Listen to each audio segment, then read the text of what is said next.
Okay, thanks for joining me. My name's Craig Norris, and I'm here to talk to you about the media mix to set up some further ideas around the next topic on transmedia.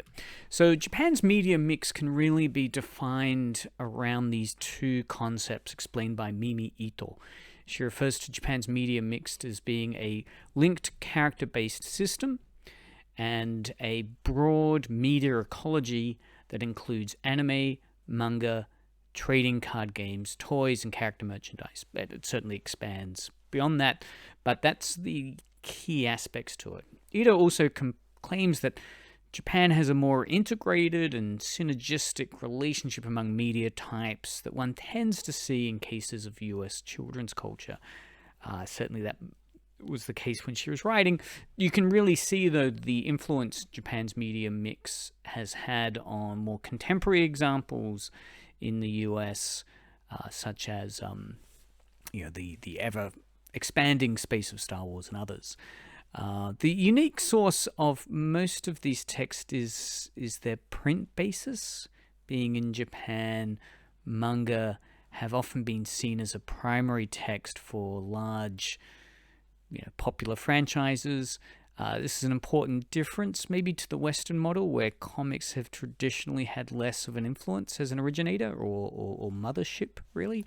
Though that's different. I mean, certainly if you look at the impact the Marvel properties have had, the mothership text for those are comics, although some would say the cinema universe maybe has now dethroned that, at least in the popular imagination. In Japan, we can certainly see very popular franchises like Evangelion flourishing across, again, a media mix of related properties. Here we have the kind of anime series, manga, video games, and other examples, as well as spilling out into kind of endorsement spaces, such as Evangelion's endorsements for the convenience store Lawson's. Now, here's just an example of the type of mapping of a media mix that you could possibly try to envisage. This is one which is trying to kind of map out, from an industry point of view, a television animation workflow. And I primarily provide this clip just to show, I guess, the intricate web of product flow, rather than necessarily take us any more deeper into specific explanations. Though, again, as we can see, the core texts shifting to different properties and the type of influences can be quite interesting to map out. And probably this type of flowchart can best be understood through properties such as Pokemon, the evergreen property from Nintendo, which really does map out nicely over to that workflow. And from the structure we saw in the previous slide, we can certainly see that this combination of mothership property, the video game, and peripheral text or paratexts, spin-off texts, such as merchandise or plushies, music, movies, and others, have all set up a very portable and fluid flow of material, from trading cards to Game Boy games, Nintendo video games, character merchandise, and other flow-throughs. So Japanese media mixes challenge some of the assumptions around gender division, which is where I mainly want to talk about today's discussion in terms of the proliferation of media. There's two interesting terms here: Kawaii, cute, and Kakkoii, cute, cool culture, that we can see in some of this media mixing going on. Secondly, the concept of hybrid media forms. That is that they're multimodal and radically intertextual. So multimodal means it has a audio, a video, a print component to it. Radical intertextuality refers to the idea of a proliferation of Easter eggs, I guess, in a text, where it's constantly calling back previous characters, plot lines, references to other texts. That is very dense, and for some fans provides part of the pleasure to unpack all the intertextual references and Easter eggs in a text.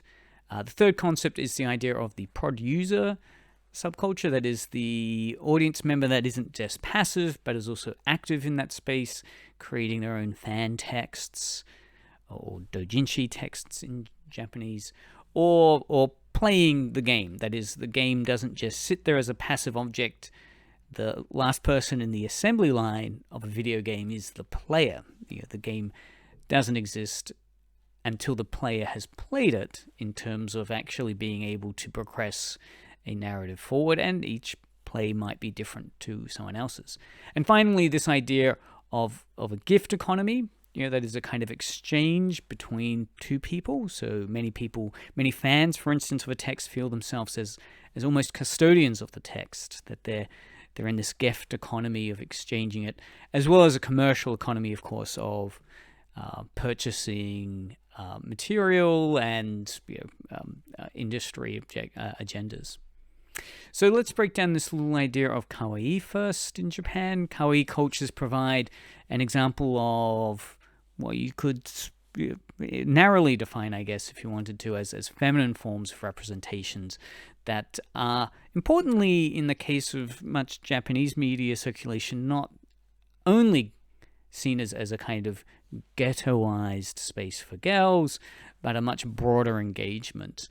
Although, again, to refer to Ito's ideas of unpacking this, gaming, particularly action genres, is still dominated by Kakkoii, that is cool cultures.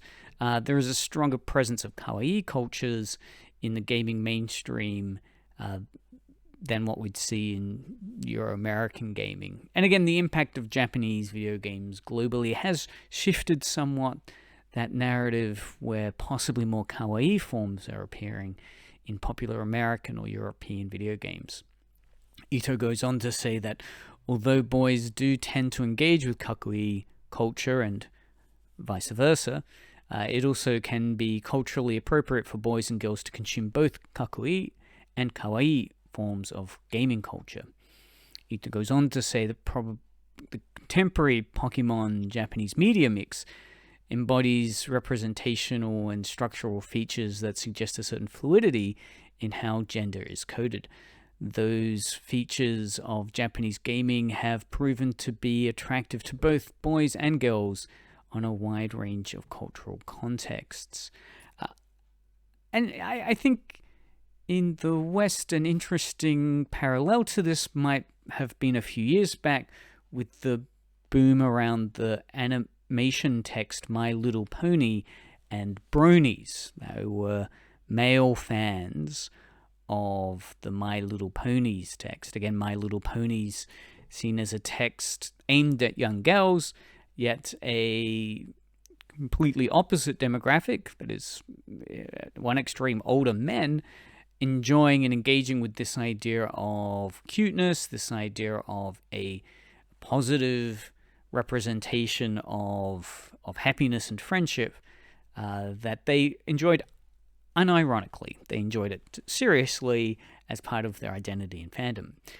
So it is interesting looking at that bronies phenomena as an example of kawaii culture possibly being taken up by a male demographic, as well as, of course, having a very popular demographic amongst its intended target audience of young girls.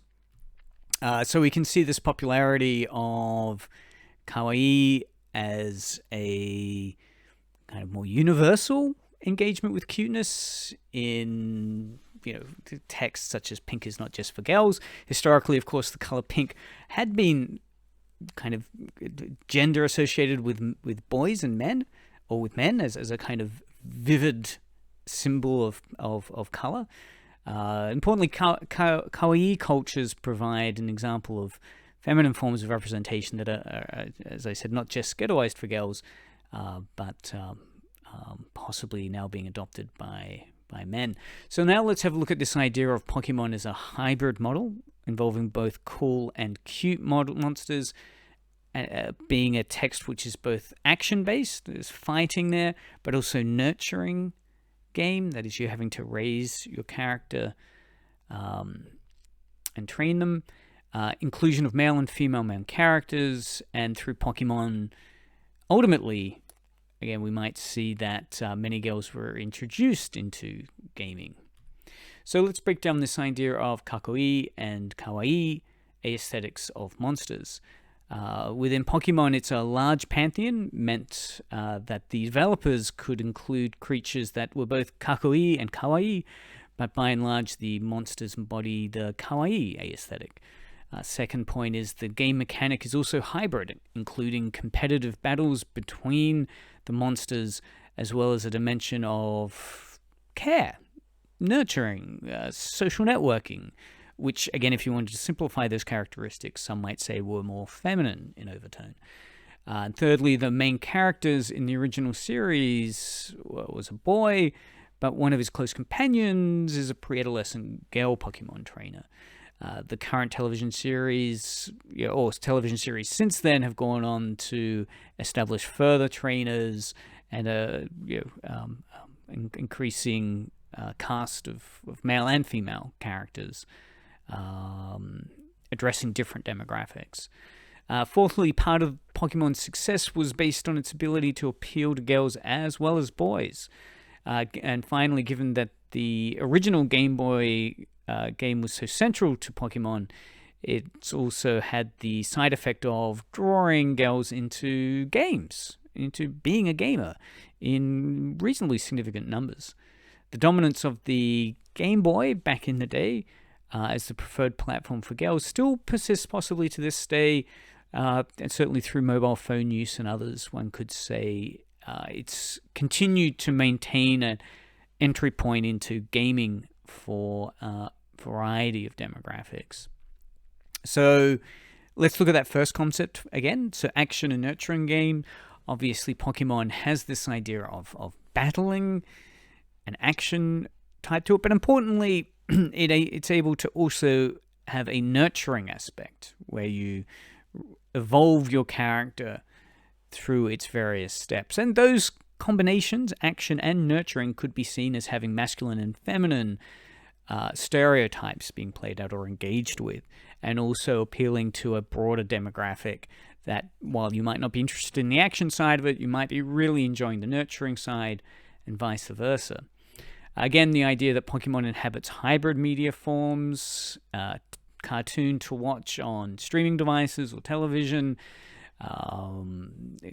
trading card system, shopping to do with capsules or at the Pokemon Center for plushies, as well as a social dimension that is a hybrid media form, but if you're playing it via handheld portable device or game, you can socialize through it, through fighting others.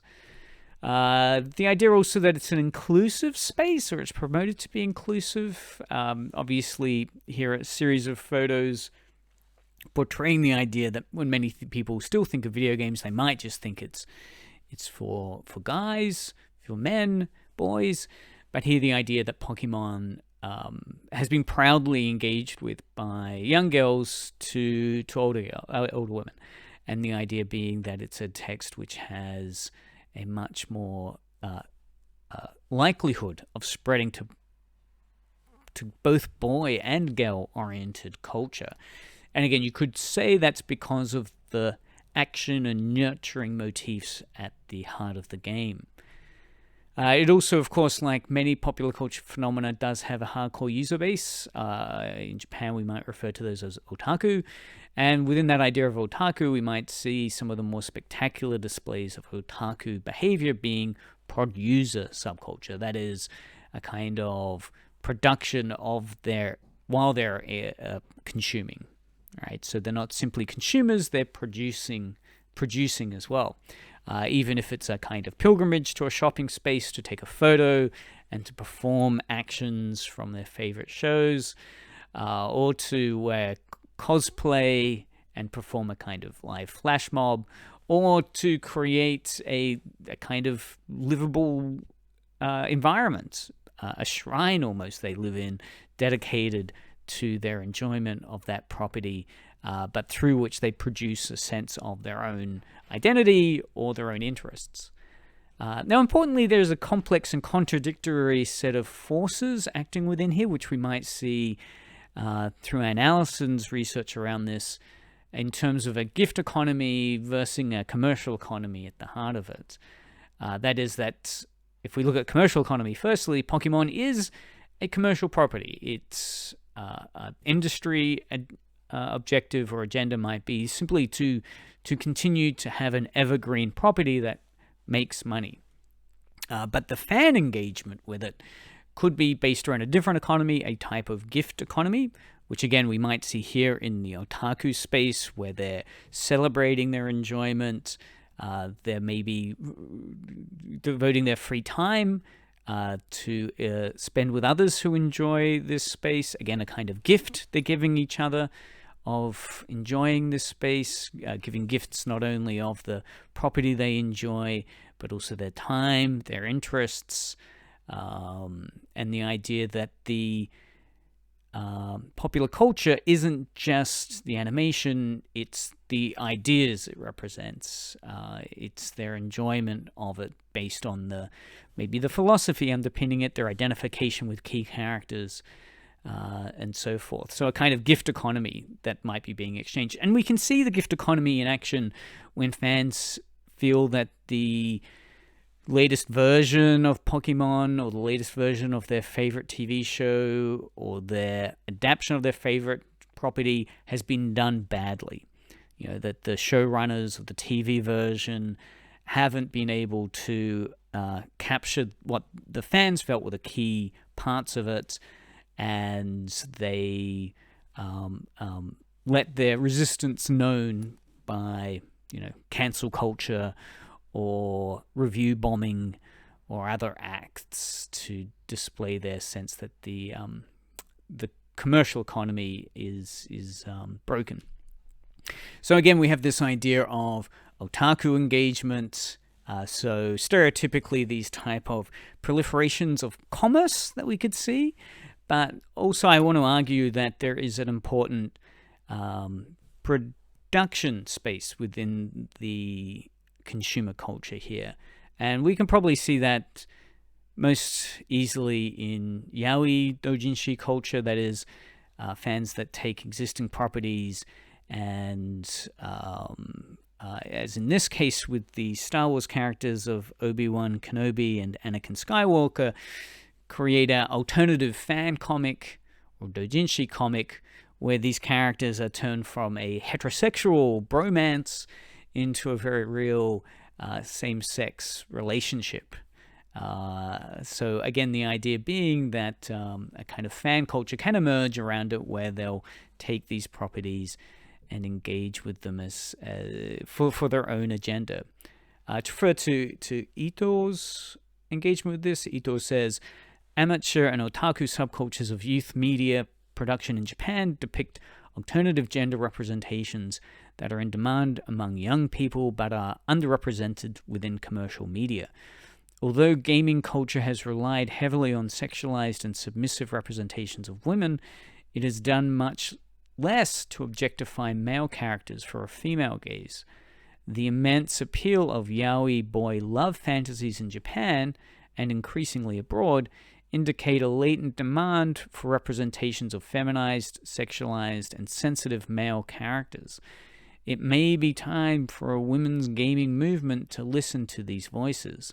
Otaku culture are an important example of player and youth-driven innovations in gender representations.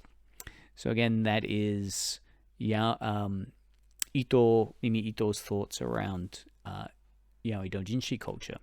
So to sum up then, some of the key points that we've addressed here is that Japanese media mix challenges can be seen as challenging assumptions of gender through a general use of kawaii cute culture in its text, as we saw in Pokemon, a spread of media content through hybrid media forms.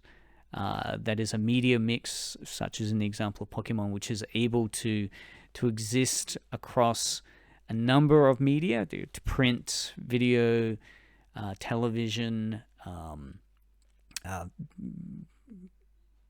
trading cards, and so forth. And each one of those, the property is adapted to fit the key aspects of the platform. And finally, a user base that could be referred to as otaku. And again, the way we might want to define otaku here could be seen at one extreme as being fans who both consume and produce, or examples within that fandom of both consumption and production activities. And again, we could see that through the example of Yaoi fans creating kind of entirely new speculations of gender identity based on existing properties, such as their taking of the Obi-Wan Kenobi and Anakin Skywalker relationship and transforming it into a same-sex love.